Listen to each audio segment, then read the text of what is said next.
Assalamualaikum warahmatullahi wabarakatuh. Perkenalkan, nama saya Wahyudi Purnami, NIM 2023161008. Saya dari Prodisni Pertunjukan kelas 1A. Baik, yang terhormat, Dr. Haji Hendra Wijaya, Sarjana Agama, Magister Pendidikan Islam, serta seluruh teman-teman yang saya sayangi. Baik, di sini saya akan menjelaskan 4 pokok bahasan, yaitu yang pertama ada hak dan kewajiban warga negara, yang kedua hak dan kewajiban negara, yang ketiga hubungan warga negara dengan negara, serta yang keempat undang-undang kewarganegaraan.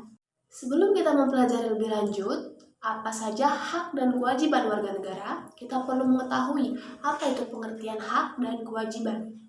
Hak adalah sekumpulan hak individu yang telah melekat pada masing-masing warga negara, sedangkan kewajiban adalah segala sesuatu yang harus dilakukan setiap warga negara dengan penuh tanggung jawab. Oke, langsung saja ke sebab yang pertama, yaitu hak dan kewajiban warga negara.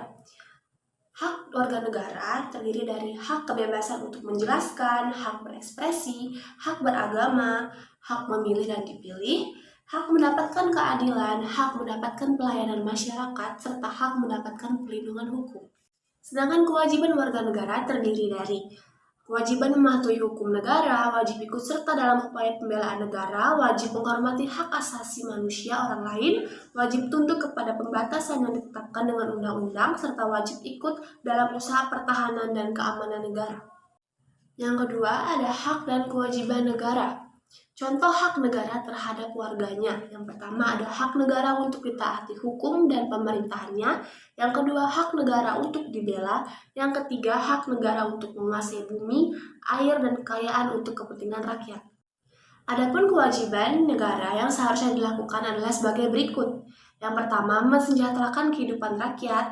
Kedua, membela rakyat, menjamin keamanan dan kenyamanan rakyat, menjaga stabilitas harga kebutuhan pokok rakyat, memberi pendidikan formal, non-formal, dan informal kepada rakyat, mengurus orang miskin dan anak terlantar, memberi pekerjaan kepada rakyat, membela negara dari ancaman negara lain, mengelola kekayaan negara untuk sebesar-besarnya kemakmuran rakyat, memberantas korupsi dan manipulasi kekuasaan atau kewenangan, serta menjaga kerukunan umat beragama. Bab yang ketiga yaitu membahas tentang hubungan warga negara dengan negara. Negara dan warga negara memiliki hubungan timbal balik dalam kehidupan berbangsa dan bernegara, di mana negara memiliki tanggung jawab terhadap warga negaranya, begitu juga sebaliknya. Hubungan antara negara dan warga negara dapat bervariasi tergantung pada kondisi historis, budaya, ideologis, ekonomi, sosial, hukum, dan politik dari suatu negara. Berikut adalah beberapa contoh hubungan negara dan warga negara dari berbagai negara. Yang pertama ada hubungan negara dan warga negara di Amerika Serikat.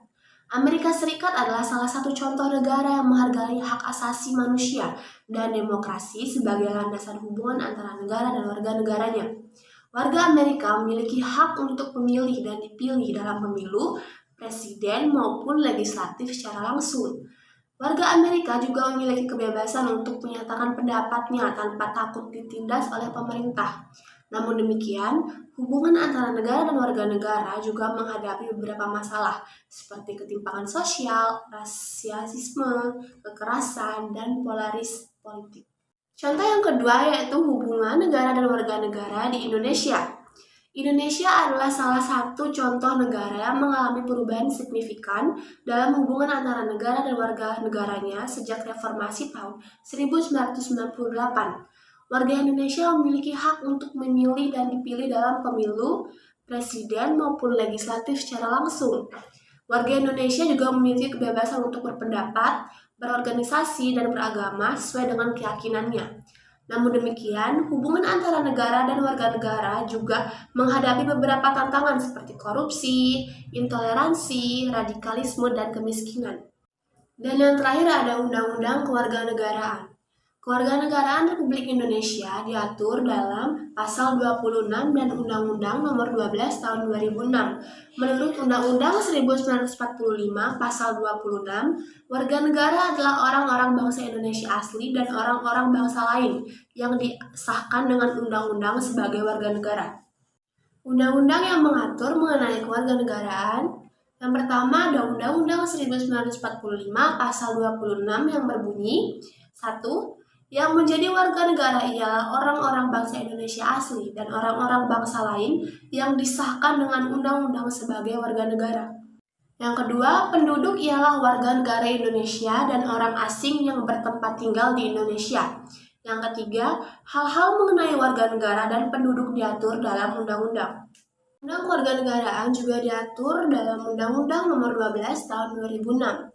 Dalam Undang-Undang Nomor 12 Tahun 2006 disebutkan bahwa warga negara sebagai salah satu unsur hakiki dan pokok dari suatu negara memiliki hak dan kewajiban yang perlu dilindungi dan dijamin dalam pelaksanaannya.